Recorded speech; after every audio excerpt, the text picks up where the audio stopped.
Pernah nggak sih, di tengah-tengah sibuknya kerjaan, kita tiba-tiba berhenti dan mikir, ngapain ya kita begini?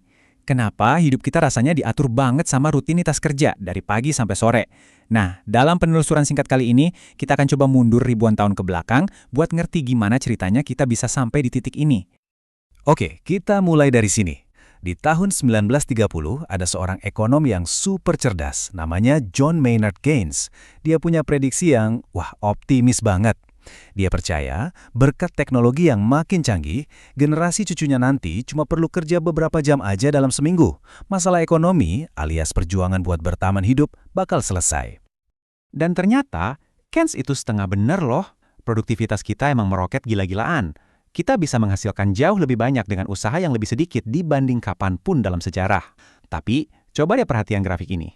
Sejak tahun 80-an, ada yang aneh. Sementara produktivitas terus nanjak, itu garis yang naik tajam. Upah buat kebanyakan orang justru, ya gitu-gitu aja, datar. Fenomena inilah yang disebut pemisahan besar. Nah, disinilah letak misteri utamanya. Kalau kita udah seproduktif yang dibayangin Keynes, kok waktu luang yang dia janjikan itu nggak pernah datang ya? Kenapa kita malah ngerasa makin sibuk, makin stres dari sebelumnya? Buat menjawabnya, kita perlu melakukan perjalanan waktu. Yuk, kita mulai dari awal banget. Lupakan dulu deh soal email, deadline, dan rapat. Kita bakal mundur jauh ke belakang, ke masa sebelum ada kantor, pabrik, atau bahkan pertanian. Kita mau lihat gimana nenek moyang kita, para pemburu pengumpul, sebetulnya menjalani hidup mereka. Ada satu fakta yang mungkin bakal bikin kaget. Gagasan kalau kita harus sibuk terus-terusan, itu sebetulnya baru banget. Selama hampir seluruh sejarah spesies kita di planet ini, kerjaan tuh bukan pusat kehidupan. Kerja itu ya sesuatu yang dilakuin kalau perlu aja. Dan perbandingan ini nunjukin perbedaannya dengan jelas banget. Coba kita lihat, masyarakat kayak Johansi di Kalahari. Para antropolog nyebut sistem mereka ekonomi imbalan langsung. Artinya, mereka kerja buat makan hari ini, dan setelah itu waktu mereka ya bebas mau ngapain aja. Rata-rata cuma sekitar 15 jam seminggu. Beda banget kan sama kita, yang hidup di ekonomi imbalan tertunda, di mana kita kerja keras hari ini buat gaji akhir bulan dan pensiun puluhan tahun lagi. Terus, apa yang bikin semuanya berubah? Sebuah penemuan yang kelihatannya kayak kemajuan besar, tapi ternyata juga jadi semacam perangkap.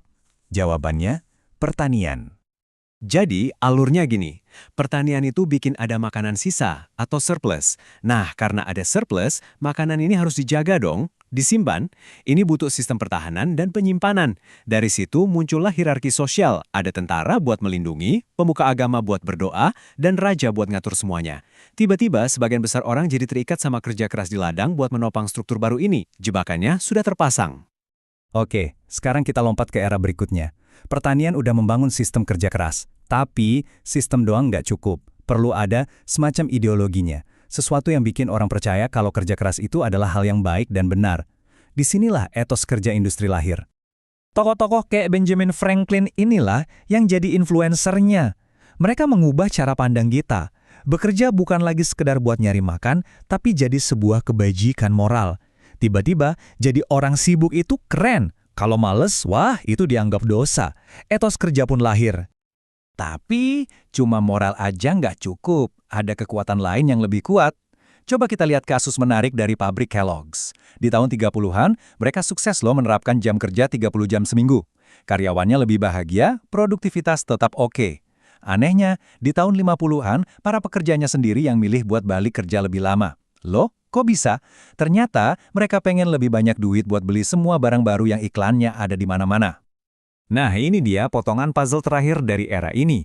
Kalau pertanian itu yang membangun penjara kerja keras, iklan modern inilah yang memastikan kita nggak pernah mau keluar dari penjara itu.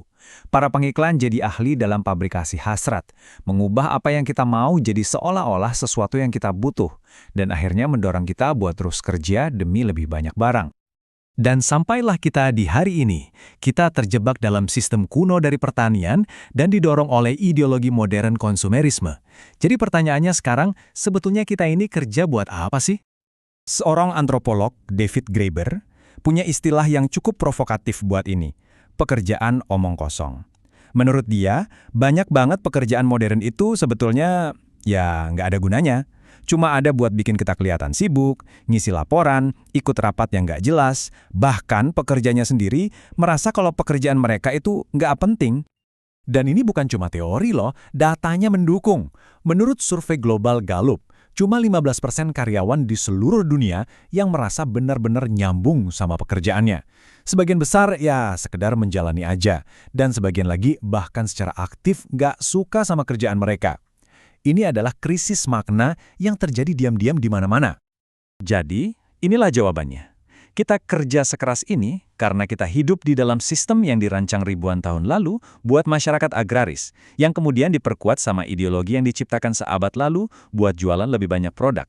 Kita kayak lari di treadmill, bahkan ketika kita nggak tahu lagi kita lari kemana. Tapi ini dia pemikiran terakhir yang paling penting. Sejarah ini nunjukin kalau semua ini, jam kerja 40 jam, budaya harus selalu sibuk, itu bukan hukum alam. Itu semua adalah ciptaan manusia. Dan kalau kita yang menciptakannya, itu artinya kita juga bisa menciptakannya kembali. Pertanyaannya bukan lagi apakah kita bisa, tapi apakah kita mau.